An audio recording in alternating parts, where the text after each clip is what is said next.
Түрүүнд багш нэсэндээ ардын дууны нэг нуглаа гэж яриад байдаг юм. Энэ ардын дуу нь ийм нуглаатай байж ч гоё болдог. За явлаа.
Донж гарч ирж штэ.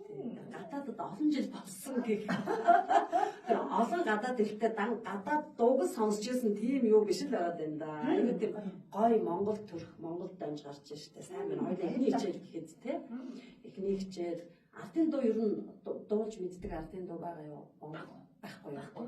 Гэтэ гоё ардын дууг сонсч ирсэн. Гэтэ их одохон гэж шууд орж ирэхгүй. Гэтэ энэ аялал бол шууд орж ирж штэ. Хоёул ерөөсөө урд нь сонсч байгаа. Урд нь сонсоогүй нэ. 2-3 ингээд юу яагаад орж ирнэ гэдэг бол хоёлаа ардын дуугаа бол гоё сурж гоё одоо дуулах боломж байна. Баярлалаа.